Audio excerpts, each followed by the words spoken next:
Bonjour Sylvie. Alors vous allez nous parler aujourd'hui des femmes politiques en Europe. Oui, parce que cette semaine, sur les antennes de TV5 Monde, on s'intéresse aux femmes politiques en Europe. Alors d'abord, à travers un documentaire qui s'intéresse au populisme au féminin, et donc à ces femmes qui ont pris en main des formations politiques ultra-conservatrices et nationalistes qui sont bien peu enclines pourtant à défendre les droits des femmes.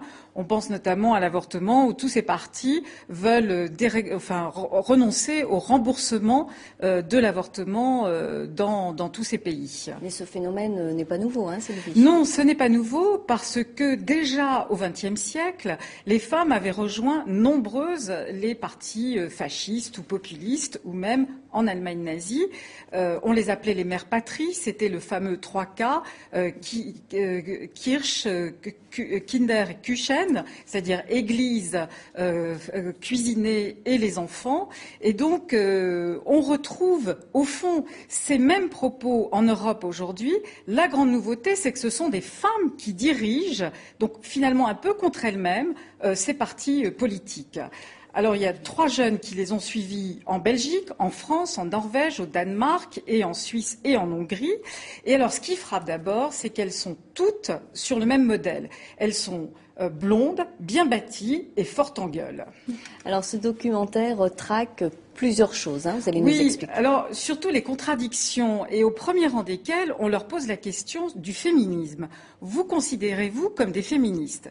Et ce qui est extraordinaire, c'est qu'elles disent évidemment non. Si c'est pour être des féministes comme dans les années 70-80, c'est-à-dire défendre justement le droit à disposer de son corps, l'avortement, l'égalité homme-femme sur le plan professionnel, non.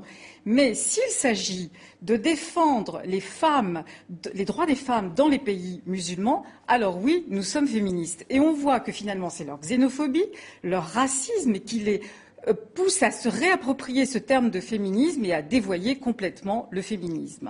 Alors Sylvie, il y a aussi une deuxième émission prévue sur ce sujet, sur notre antenne de TV5 Monde. Oui, c'est la nouvelle émission sur l'Europe qui s'appelle C'est ça l'Europe de Paul Germain et qui pose comme première question dans cette série, l'Europe aime-t-elle les femmes? Alors évidemment, la réponse est ambivalente. Quand on dit Europe, il s'agit bien évidemment des institutions européennes. Et donc oui, l'Europe aime les femmes, puisque notamment ils veulent imposer des quotas de 40% de femmes dans les conseils d'administration des grandes entreprises.